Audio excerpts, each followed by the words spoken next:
Bienvenue à cette nouvelle vidéo intitulée « La tempête arrive, préparez-vous ». Frères et sœurs, nous prêchons un évangile de paix, un évangile d'amour et non un évangile de terreur et de peur. Cependant, certains aspects de l'évangile peuvent vous sembler terrifiants, mais cela ne concerne que les rebelles et les incrédules. Et en plus, le Seigneur ne fait jamais rien sans avertir ses serviteurs, les prophètes, dans le seul but de préparer les enfants fidèles à toutes les éventualités. Le Seigneur veut que toute âme soit sauvée et retourne dans son sein. Parce que le Seigneur est un Dieu d'amour qui aime sa création et sa bonté est infinie. Malheur à toute chair qui ne prend pas au sérieux et méprise la parole de Dieu. Donc, frères et sœurs, croyant en Christ, en tout temps et en tout lieu, louons et glorifions notre Dieu, l'unique et le véritable roi, car toutes ses voies sont justice, une justice juste, toutes ses voies sont droiture. Il est saint, il est bonté infinie et amour éternel. Et tout ce qu'il permet l'est au bénéfice de ceux qui l'aiment vraiment. À cela, la paix et le lieu de leur refuge est son cœur, le cœur de l'homme. Parce que Dieu habite le cœur de ceux qui se sont préparés et qui se tournent à lui. Je dis donc que à ceux-là qui craignent Dieu, le lieu de refuge est leur propre cœur. Un cœur purifié de toutes les souillures du monde, un cœur tourné vers Dieu, un cœur dévoué entièrement à Dieu, comme il est écrit, tu aimeras ton Seigneur, ton Dieu, de tout ton cœur, de toute ta force, de toute ta pensée, et par-dessus tout. Même à cette époque, à cette pire époque des temps de la fin, aimons et louons le Seigneur pour ce qu'il permet, afin que le mal contre lui, le mal contre ses oins et ceux qui lui appartiennent, afin que ce mal soit dévoilé. Préparons nos cœurs à ce qui arrive et n'ayons pas peur, car la peur est de l'ennemi. Bien que l'œil physique ne puisse pas le percevoir, il y a des batailles spirituelles importantes qui ont lieu autour de nous et dans les lieux célestes. Regardez un peu dans le monde, faites le tour des informations et des analyses. Vous vous en conviendrez. Mais que cela ne vous pousse pas à la peur, mais au contraire, que cela nous pousse à nous préparer en nous concentrant sur la parole de Dieu, parce que la parole de Dieu l'a déjà prédite, les temps apocalyptiques. Donc concentrons-nous sur cette parole, puisque nous savons ce qui vient. Concentrons-nous en l'étudiant assidûment et en y demeurant dans la pratique permanente. Pratiquons la parole de Dieu. Parce que l'édification que cette assiduité nous apporte permettra au Ruach HaKodesh de nous aider à gagner toutes les batailles. Ceux qui ne savent pas ce que signifie Ruach HaKodesh, je vous en donnerai l'explication plus tard. S'il n'y a pas de nourriture spirituelle, le roi HaKodesh n'a nulle part où puiser ses ressources. Je reviens pour dire que le roi HaKodesh, c'est juste une appellation juive du Saint-Esprit. Le roi HaKodesh, c'est le Saint-Esprit du Dieu Tout-Puissant en langue hébreu, en langue ancienne, puisque c'est la langue d'origine de la religion chrétienne. Donc, frères et sœurs, il est extrêmement important de rester dans la parole. Maintenant, afin que l'Esprit Saint se nourrisse en nous, je dis, il est important de rester dans la parole afin que l'Esprit Saint se nourrisse en nous. Parce que c'est quand on est saint, c'est quand on est purifié que l'Esprit Saint descend en nous. Et quand l'Esprit Saint descend en nous, il nous aide à agir. Et quand nous agissons, nous devenons une main prolongée de Dieu. Alors l'Esprit Saint agit à travers nous. C'est-à-dire que l'Esprit Saint se nourrit de nous. Il nous donne la force et cette force, nous agissons sur la matière. C'est de ça qu'il s'agit. C'est comme ça qu'il faut comprendre. Que l'Esprit Saint se nourrisse en nous. Et à ce moment-là, les anges de Dieu vont combattre. Cela permet à ce que les anges de Dieu puissent combattre à nos côtés. Puisqu'ils deviennent nos compagnons. Quand on est habité par l'Esprit Saint. Frères et sœurs, portons notre attention sur la sécurité que nous apporte ce temps que nous passons à étudier et nous édifier par la parole de Dieu. Concentrons-nous sur l'amour du Père. Je l'ai déjà dit, nous prenons un évangile de paix, un évangile d'amour, même si pour le moment nous sommes en guerre. Parce que la terre doit revenir à Dieu. La terre est entre les mains de Satan. Je n'ai pas besoin de l'expliquer. Regardez autour de vous tous les tumultes qu'il y a ces derniers temps. Nous nous concentrons donc sur l'amour du Père, alors même que le temps prête au désastre. Et pourtant, Dieu est amour. Un désastre, un tel désastre que le monde n'a jamais connu. C'est l'amour du Père et sa parole qui nous rassure que nous ne serons jamais délaissés ni abandonnés de lui, puisque Dieu n'abandonne jamais les siens. Donc enracinons-nous fermement dans les promesses. Ces promesses sont véritables et certaines, et celui qui les a données, celui de qui proviennent ces promesses, il est fidèle, il est véridique, il est la vérité même. Il n'y a pas l'ombre des ténèbres en lui. Il n'y a pas l'ombre du mensonge en lui. Donc toutes les promesses que le Seigneur a dites vont se réaliser. Et ce n'est donc en s'accrochant à sa parole, en s'accrochant à ses promesses, le regard fixé au futur, que vous seriez moins facilement ébranlé par les événements qui vont bientôt se dérouler, puisque c'est de ça qu'il s'agit. Gardons nos cœurs solidement ancrés en Dieu et dans sa parole, et n'ayons pas peur. Nous avons désormais l'autorité pour faire face aux pires choses qui arrivent. Le Seigneur nous a donné l'autorité. Si vous ne sentez pas cette autorité, proclamez dans les prières ce que vous voulez voir arriver. Proclamez contre les forces du mal qui vous encerclent, qui essaient de vous faire peur. Proclamez, continuez à prier le Seigneur, demandez l'Esprit Saint et il viendra. Essayez de vous améliorer, essayez de mener une vie de sainteté, essayez de vous sanctifier.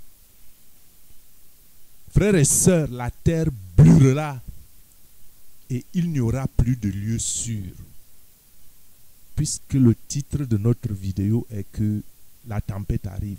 Je dis donc que la terre brûlera et il n'y aura plus de lieu sûr dans notre royaume physique que nous vivons, mais seulement dans le royaume spirituel, dans nos cœurs.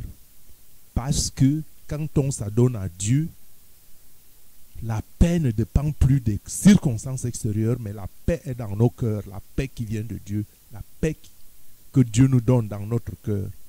Quand nous purifions notre cœur, on vit dans le royaume spirituel, bien qu'étant vivant physiquement. N'oubliez donc pas d'utiliser votre autorité, comme je l'ai dit, qui nous est donnée de la part du Seigneur Jésus-Christ. Encore une fois, la peur est de l'ennemi. Dieu ne nous a pas donné un esprit de faiblesse, mais un esprit de force. Dieu est le Seigneur et sa puissance est au-dessus de la puissance de l'ennemi. C'est le péché qui fait obstacle. Alors, vous pouvez toujours surmonter la peur si vous utilisez la parole de l'esprit pour abattre le mal qui vient contre vous. C'est ce que je disais qu'il faut proclamer contre le mal qui vient et qui est planifié contre vous. Priez continuellement et sans cesse. Priez continuellement et sans cesse. Priez continuellement et sans cesse. Et alors, aucune bataille n'aura la victoire contre vous. L'Esprit Saint a besoin d'être nourri et édifié afin de faire briller votre lumière au travers des ténèbres.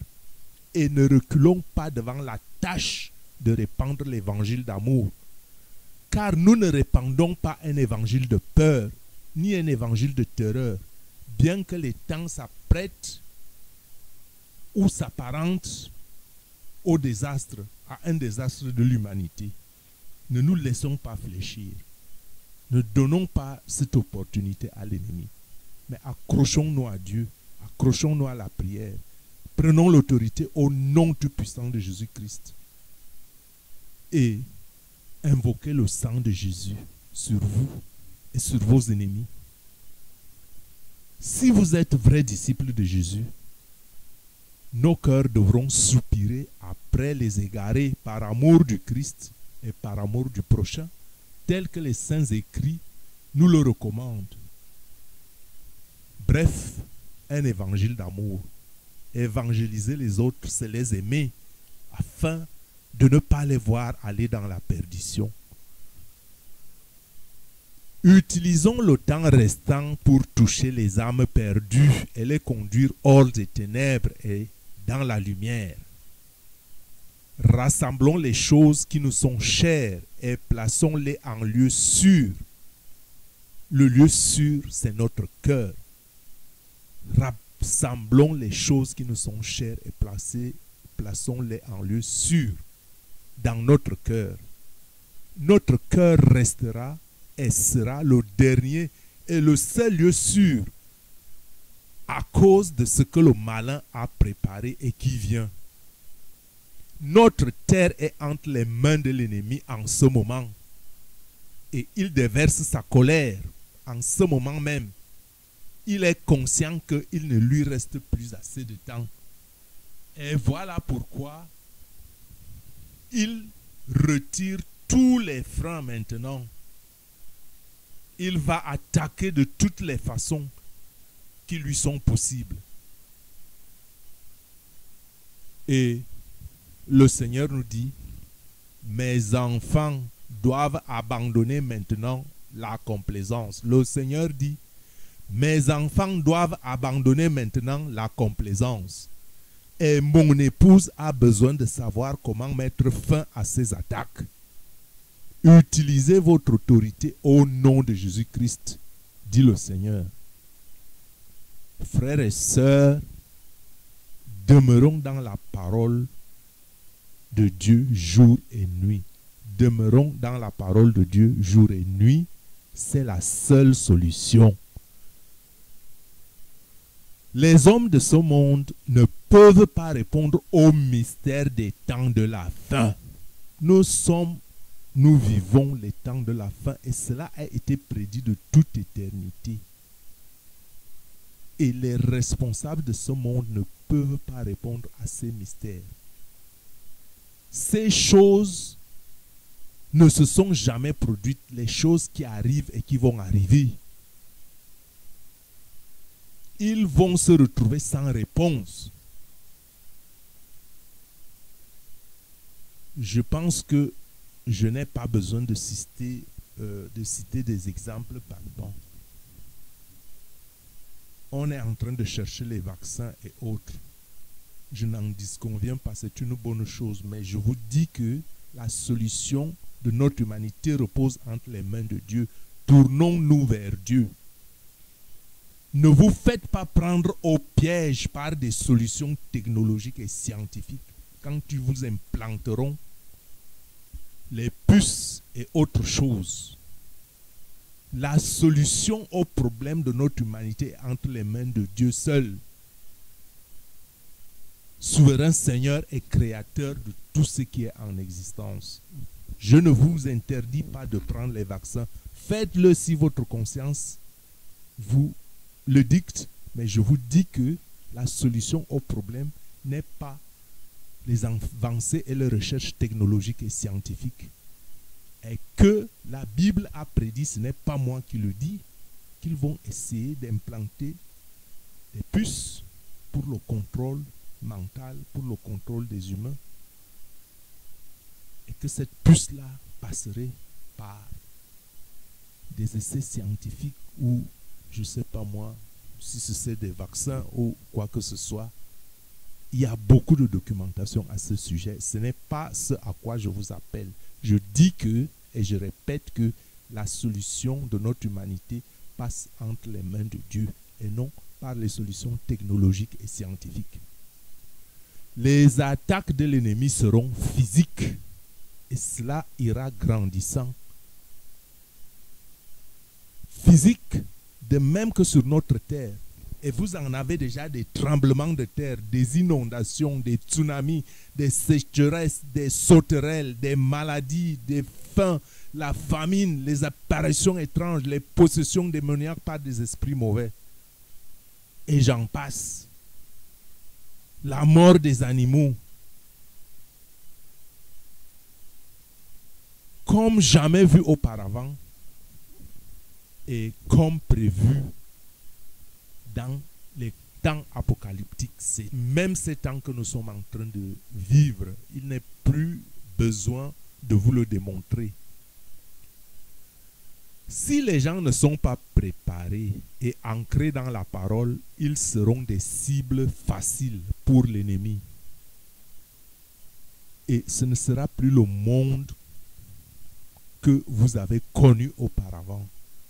Je répète que ce ne sera plus le monde que vous avez connu auparavant. C'est le monde de l'ennemi désormais. Les responsables de ce monde ont pris la décision, et ce n'est pas seulement aujourd'hui, il y a de cela longtemps, et pareillement aussi aujourd'hui, de se tourner, de se détourner de leur Créateur.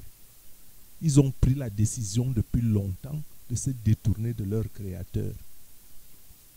Et ceux d'aujourd'hui ne font que suivre cette voie. Ils ont, par le rejet de Dieu, fait venir la colère sur eux, sur nous, et vont bientôt en souffrir les conséquences, ainsi que les incrédules avec. Mais vous, fils de Dieu, fils fidèle, de quoi es-tu peur? Tu es dans la paume de main de Dieu. Continue à te sanctifier, continue à chercher Dieu, continue à étudier sa parole. Médite sa parole, étudie-la, grave-la dans le cœur, dans ton cœur, afin que votre lumière, celle du Saint-Esprit, brille sur les égarés. Maintenant, comme signe d'amour de Dieu, afin qu'ils puissent se convaincre de son amour et le chercher. Vous aurez votre récompense. Parce que comment vont-ils réussir à saisir les choses qu'ils n'ont jamais vues auparavant? Car ce sont des choses contre lesquelles seuls les brebis assidues et les oins ont été préparés, ceux qui sont mûrs à la parole. Les brebis perdues et les chèvres ne peuvent pas être à même de se préparer contre ces choses. Et c'est pour ça qu'il faut les aider, qu'il faut les évangéliser et voir dans ce qui arrive un moyen de les ramener à Dieu, par la parole de Dieu, de les ramener des ténèbres à la lumière. Parce que ces choses sont étrangères en ce monde par nature, mais elles sont convaincantes. Parce que beaucoup se demanderaient, beaucoup ne comprendraient pas. Et donc quand quelqu'un ne comprend pas, il faut bien qu'on le lui explique. Alors, ces choses-là vont chercher l'attention de tous les peuples. Vous voyez, l'époque que nous vivons, toutes les attentions sont concentrées sur, je ne sais pas moi, les affaires du coronavirus, les affaires économiques, les affaires de crime. C'est ces choses qui cherchent l'attention de tous les peuples du monde pour le moment, et beaucoup plus, et d'autres encore. Et elles en tromperont le grand nombre. Parce que après, on vous dira la paix, la paix, la paix. On recherchera la paix, mais ce ne sera pas la paix sur la bonne voie. Ce sera la mauvaise paix. Parce que toutes ces choses qui sont mises en place, c'est pour focaliser l'attention des gens, pour vous apporter un système qui aura un semblant de vous apporter la calmie. Mais ce n'est pas Dieu. C'est un piège. C'est un piège placé là par l'ennemi pour distraire les élus. Et cela va fonctionner même avec certains élus. Mais la plupart des brebis discerneront cette comédie. Et c'est pour ça que Dieu nous informe. C'est pour ça que Dieu nous prévient. Ce n'est pas pour nous faire peur. Et les brebis qui ont le discernement exposeront ce mensonge de l'ennemi. Ils vont l'exposer, montrant qu'il s'agit d'un outil de l'ennemi pour égarer le troupeau de Dieu, dont la grande tromperie approche. La grande tromperie se rapproche. Soyez préparés sur tous les fronts. Ne nous laissons pas mener en bateau par l'ennemi, ni par la peur. Ce n'est pas le chemin à suivre. Bien que certaines brebis, par instinct de survie, choisiront ce chemin. Ne choisissez pas l'instinct de survie. Parce que quand vous serez coincé, quand vous aurez une situation, peut-être que vous n'avez pas le courant électrique, peut-être qu'il n'y a pas de monnaie, peut-être que, et on vous dira, si tu n'as pas la marque de la bête, tu ne peux pas acheter et vendre. Tu vas dire, ben, qu'est-ce que je fais? Je la prends. Par instinct de survivre, mais c'est ça justement le piège, parce que qui prend la marque de la bête prend sa condamnation éternelle. Vous êtes avertis, ce n'est pas pour vous faire peur. Tournez-vous vers Dieu. La force de l'ennemi n'est pas plus que la force de Dieu. Donc, ces brebis, si ce n'est pas par instinct de survie, toutes les brebis de Dieu seront sauvées, quelles que soient les conditions, mais alors au prix de beaucoup de souffrances. C'est pour ça qu'il est nécessaire de travailler aujourd'hui d'arrache-pied. Et c'est pour ça aussi que Dieu permettra ces événements afin que les plans de l'ennemi soient dévoilés au grand jour et afin que les brebis égarées reviennent à lui, parce que Dieu est amour et ne veut la perte de personne. Les portes sont encore ouvertes. Alors au reste, qu'est-ce qui nous reste? Il nous reste à prier pour nos frères et autres tièdes dans la foi afin qu'ils nous rejoignent dans ce combat spirituel que l'œil physique ne peut voir. Et louons Dieu pendant ces temps sombres de notre humanité.